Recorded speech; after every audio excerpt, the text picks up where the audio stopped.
দাঁড়াও, আপলোড হয়ে নিক। হ্যাঁ, হয়ে গেছে, চলো শুরু করি।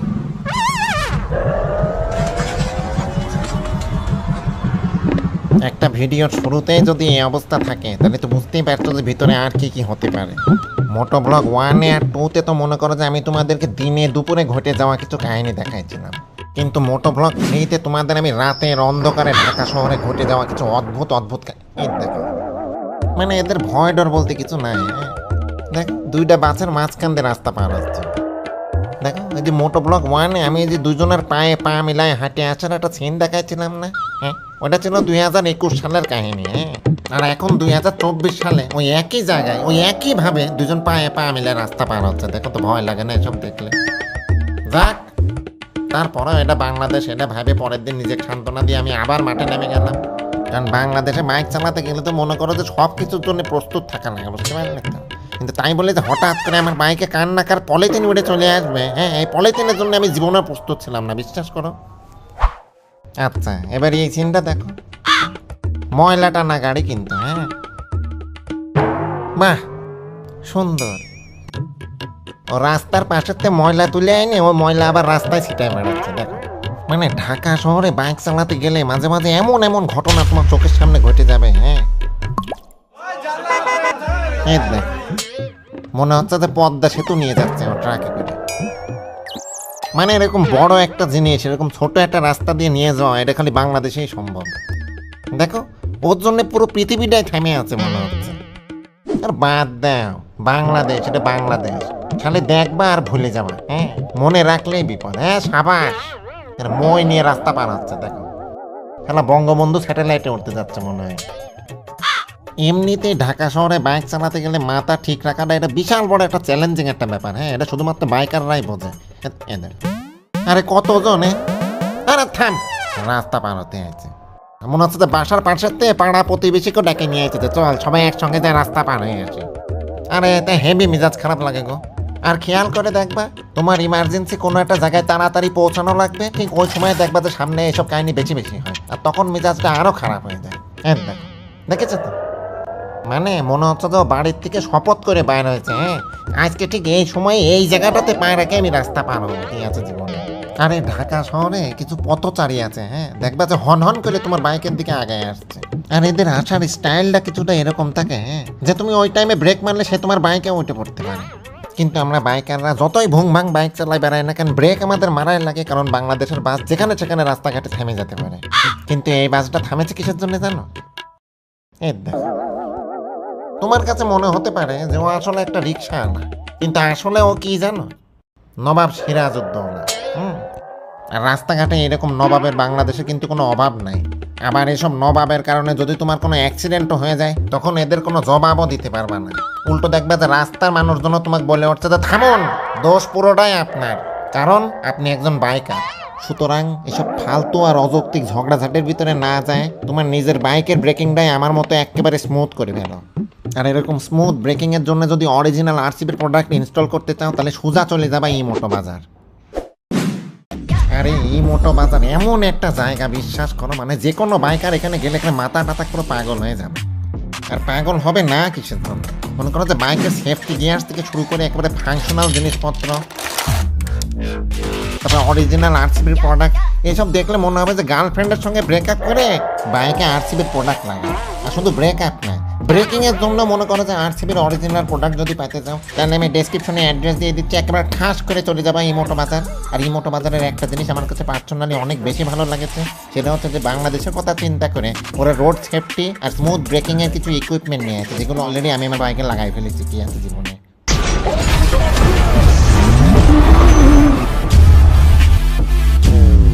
বাংলাদেশের পরিপ্রেক্ষিতে আমার কাছে মনে হয় যে একটা বাইকে যত তাড়াতাড়ি স্পিড উঠুক না কেন, সেটা কত তাড়াতাড়ি থামানো সম্ভব সেটাতে বেশি গুরুত্ব দেওয়া উচিত, কারণ এটা বাংলাদেশ। শেষ, এক কথায় শেষ। হ্যাঁ দেখো, দেখেছো তো, মানে প্যাসেঞ্জার রীতিমতো লাফ মারার জন্য রেডি হয়ে গেছে। হ্যাঁ অথচ নবাবের কোনো ভয়ই নেই। অতএব বুঝতে পারিস তো, অকারণে বলছি না, কিন্তু এই সবসময় এরকম স্মুথ গ্যাপ মারার কথা চিন্তা না করে মাঝে মাঝে বাইকের স্মুথ ব্রেকিংয়ের কথাও একটু চিন্তা করো, কারণ বাংলাদেশের ম্যাক্সিমাম বাইকের অ্যাক্সিডেন্ট হয় হচ্ছে অন্যজনের দোষে। মানে এমন একটা দেশে বাইক চালাই আমরা, হ্যাঁ যেখানে পুলিশও মনে করে যে পিছনের দিক না থাকায় বাসার থেকে নামিয়ে হন হন করে হাঁটা শুরু করে দেয়, সেখানে তুমি কার কাছে যাই কি বলবো বলো? একটা কাজ তোমরাই বলো। আমি অনেক চেষ্টা করেছিলাম ওর চেহারাটা ভিডিওর ভিতরে আনার, কিন্তু জ্যামের কারণে আটকাই গেছি। ও জ্যামের থেকে মনে হলো যে কোনো দেশে ফ্লাইওভার দেয় যাতে জ্যাম একটু কমে, আর বাংলাদেশে ফ্লাইওভারের উপরেই মাঝে মাঝে জ্যাম বেঁধে যায়। দেখো তাও বহুত ঝামেলা টামেলা করে সামনের দিকে আগায় যায়, কি দেখি জানো? হ্যাঁ দেখো, তোমার দেখে মনে হতে পারে যে অনেকদিন পরে হয়তো বা দুই বিয়ের দেখা হয়ে গেছে বলে একজন আরেকজনের জড়ায় ধরেছে, কিন্তু আসল কাহিনী হচ্ছে একজন আরেকজনের গাড়ি অলরেডি ঝাড় খাওয়াই দিচ্ছে, এখন যাতে ও পালায় না যেতে পারে এই জন্য এইভাবে ঠাইছে হোক ধরে রেখে দিচ্ছে। কি মনে করেছ অত সুখের জায়গা বাংলাদেশ না? হ্যাঁ আচ্ছা যাই হোক, ফ্লাইওভারতে নামতে না নামতে কি দেখি জানো? ব্যাটম্যান, তাও আবার ঘাড়ে ব্যাগ আলা ব্যাটম্যান। কিন্তু দুঃখের বিষয় হচ্ছে যে এই বাংলাদেশে জ্যামের ভিতরে পড়লে ব্যাটম্যানও নর্মাল ম্যান হয়ে যায়।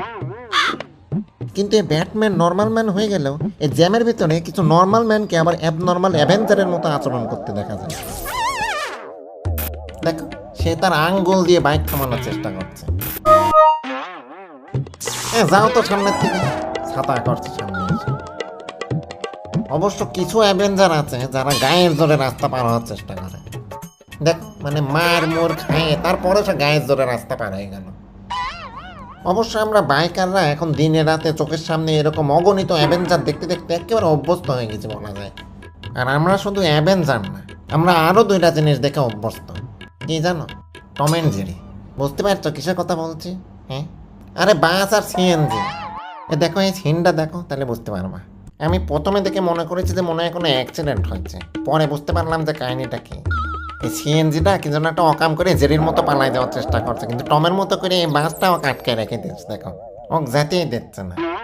ঠিক এই সময় যে রাস্তার এই লুঙ্গি পরা এক মাতব্বার এদিকে আগানো শুরু করলো, যে কাহিনী সম্পর্কে কিছুই জানে না, একেবারে যে সস্তা ইনস্টাগ্রাম ইনফ্লুয়েন্সারদের মতো ড্রেস আপ করে সে মীমাংসা করতে যাচ্ছে। দেখো মানে হঠাৎ করে সে নিজেকে এখন সমন্বয়ক ভাবা শুরু করেছে। কিছুক্ষণ পর সিএনজির প্যাসেঞ্জাররাই ওর উপর বিরক্ত হয়ে সিএনজি ছেড়ে দিয়ে চলে আসছে। দেখো এরপরেও মেয়েরা সবসময় বলে যে ছেলেরাই নাকি মেয়েদেরকে বিপদে ফেলে রেখে চলে যায়, কিন্তু এখানে কাহিনীটা দেখেছো? হ্যাঁ মেয়েরাই কিন্তু সিএনজি আলাদা বিপদে ফেলে রেখে চলে আসলো, কিন্তু এর জন্য দায়ী কে জানো? ওই লুঙ্গি পরা ওই বেয়াদব। রাস্তাঘাটে লুঙ্গি পরা লোকজনদের না একটা সমস্যা আছে। দেখো ও কিন্তু আমি হর্ন দিচ্ছি, এরপরেও সে তার নিজের গতিতে লুঙ্গি চাকায় ধরে বাতাস লাগাতে লাগাতে আরামসে হেঁটে যাচ্ছে। রাস্তাঘাটে লুঙ্গি পরার লোকজন দেখবা যে কখনোই কারোর কথা শোনে না। হ্যাঁ একদম 4B রাইডারদের মতো। এই 4B রাইডারদের একটা জিনিস খুব ভালো করে খেয়াল করে দেখবে। হ্যাঁ এই যে এই লোক যেরকম হতছাড়ার মতো রাস্তা পার হচ্ছে না, এরকম 4B রাইডাররাও মাঝে মাঝে এরকম ভুমা ছিঁড়া টান মান মারে দেখবে কোথার থেকে কোথায় চলে গেছে। কিন্তু একটা জিনিস খেয়াল করে দেখো, তোর বাইকের নাম্বার প্লেটে নো স্মোকিং এর লোগো দেয়া। যাক এই ফার্স্ট কোনো 4B রাইডার কোনো একটা ভিডিওতে এসে ভালো একটা মেসেজ দিয়েছে যে ধূমপান আসলে স্বাস্থ্যের জন্য অনেক ক্ষতিকর, সৌজন্যে 4B রাইডার ওরফে খাড়াটা। কিন্তু সত্যি কথা বলতে সিগারেটের পাশাপাশি এই ঢাকা শহরের বাসের এই কালো ধোঁয়াও কিন্তু শরীরের জন্য অনেক ক্ষতিকর। আমার তো মাঝে মাঝে মনে হয় যে আমি আসলে ধোঁয়া না, সাজেকের মেঘের উপর দিয়ে বাইক চালাই। পরিবেশ কিভাবে ঠিক থাকবে বলো? দেখো বাসের থেকে কালো ধোঁয়া মারছে, হ্যাঁ অথচ বাসের গায়ে কি লিখে রেখেছে দেখো, all the way first class. চলো অল দ্য ওয়ে কালো ধোঁয়া মেরে ফার্স্ট ক্লাস দাবি করছে। পলকে পলকে মিথ্যে কথা, শালা মিথ্যাবাদী কোথাকার। এসব মিথ্যে কথা বলার দরকার আছে? সত্যি বললেই তো হয়। যেমন এই যে রাজভোগ কুপন কোড ইউজ করলে তুমি 10% ডিসকাউন্টে অস্থির অস্থির কিছু টি শার্ট কিনতে পারবা, এর লিঙ্কে ভিডিও ডেসক্রিপশনে দেওয়া আছে, যেটা 100% সত্যি একটা কথা। আরও সত্যি কথা হচ্ছে যে এখানে শুধুমাত্র টি শার্ট না, half pant, full pant, trouser, মোজা, জাঙ্গিয়া সব কিছু একই ওয়েবসাইটে তুমি পাই যাবে। হ্যাঁ আর আমি যে লিঙ্কটা দিচ্ছি লিঙ্কে ঢুকলে 10% ডিসকাউন্ট অটোমেটিক্যালি অ্যাড হয়ে যাবে। সুতরাং ভিডিও দেখা শেষ হলে ডেসক্রিপশনে দেওয়া এই লিঙ্কের ভিতরে এরকম লাভ দিয়ে ঢুকে তোমাদের যা ইচ্ছা তাই ইচ্ছা মতো 10% ডিসকাউন্টে পুরো ওয়েবসাইট ধরেই ছাতা খালি করে ফেলা, তো কি আছে জীবনে বিয়াদব কোথাকার। হ্যাঁ আরেকটা সত্যি কথা বলবো, এই ভিডিওর ভিতরে হঠাৎ করে প্রমোশন চলে আসলে তোমরা অনেক সময় অনেক উত্তেজিত হয়ে যাও। হ্যাঁ কিন্তু আমাদের উপর উত্তেজিত হয়েও না, বিশ্বাস করো। কেন জানো? কারণ এই ঢাকা শহরের গাড়িওয়ালারা এমনি আমাদের উপরে অনেক ক্ষেপে থাকে। কারণ গাড়ির সাইজ বড় হওয়ার কারণে ওরা মনে করে যে জ্যামের ভিতরে টুকটুক করে আস্তে আস্তে আগায়, কিন্তু আমরা বাইকাররা ওদের চোখের সামনে দিয়ে ওদেরই ভিতর দিয়ে ছাই ছাই করে বাইরে চলে যাই, যে জিনিসটা ওরা শুধুমাত্র সাইজে বড় হওয়ার কারণে করতে পারে না। মানে বলতে পারো যে বাইকাররা গাড়িওয়ালাদের চোখে একেবারে চালতা ফিরতা রেড ফ্ল্যাগ। বিশ্বাস না হলে এই সিনটা দেখো, এই সাইকেলওয়ালার সাথে ওই গাড়িওয়ালার অ্যাক্সিডেন্ট হলো। হ্যাঁ, ওই গাড়িওয়ালা গাড়িটা সাইড করে গাড়িতে বের হয়ে এক বাইকারেক ধরে মারা শুরু করেছে। দেখো, দেখেছো কতটা অসহায় আমরা। হ্যাঁ বেয়াদব টাকা। তবে গাড়িওয়ালারা যেরকম বাইকারদেরকে দেখতে পারে না, সেরকম আমরাও রাস্তার একটা জিনিস একেবারেই দেখতে পারি না। সেটা কি জানো? রাস্তার কুকুর। আরে দেখতে পারবো কি করে? কোনো কারণ নেই, অকারণে এসে দাঁড়িয়ে বসে। কোনো কাজ বলো তো? এটা আবার আমার দিকে আসছে না, সরে কেনতে? মানে আমি বুঝি না, রাস্তায় বাইক দেখলে ওদের হয় এটা কি? দেখ, একেবারে নবাবজাদার মতো রাস্তার মাঝখানে ছুঁয়ে আছে। এই বাইকটার কারণে ওর মনে করো যে একটু উঠা লাগেছে বলে একদম হঠাৎ করে বাইকের পিছন পিছন তাড়া চলে করে দিল। আয় ধরতে পারে না, ধরতে পারে না। এটা দেখো, এটা হচ্ছে খুবই গাধা টাইপের একটা কুকুর। হ্যাঁ রে, একটা কাজ তোমরাই বলো।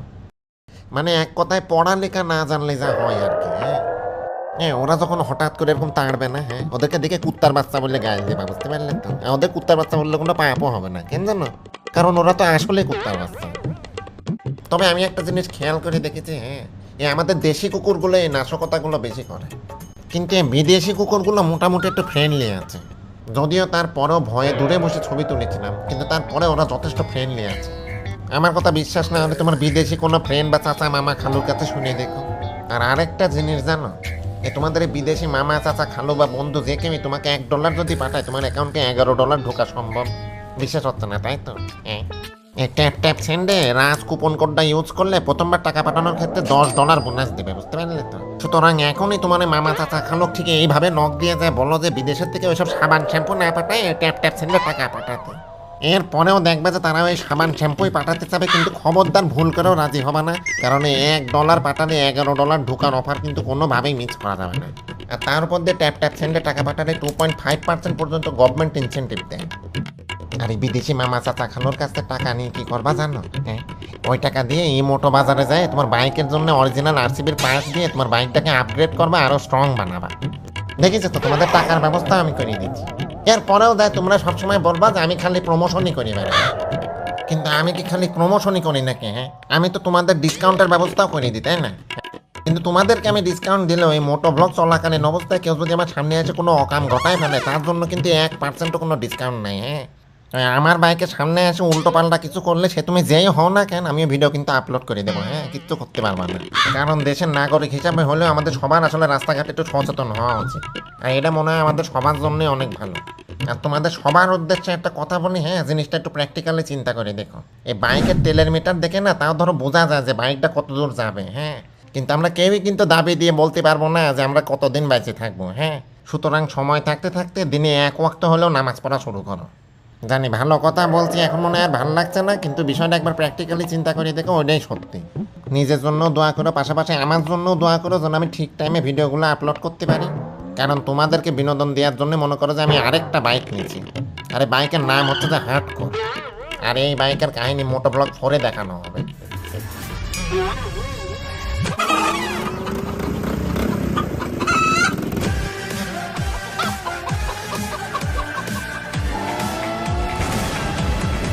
আর আমি জানি মোটো ব্লগ 3 আমি অনেক দেরি করে আপলোড দিচ্ছি। হ্যাঁ, তার জন্য আমি সরি, কিন্তু লাস্ট তোমাদেরকে মন থেকে একটা সত্যি কথা বলি। হ্যাঁ, আই লাভ ইউ।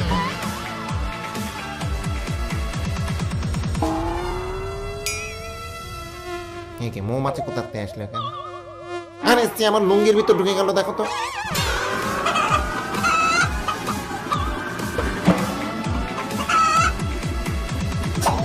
হ্যাঁ, শেয়ার দিও কিন্তু। গেলাম তাহলে। I love you.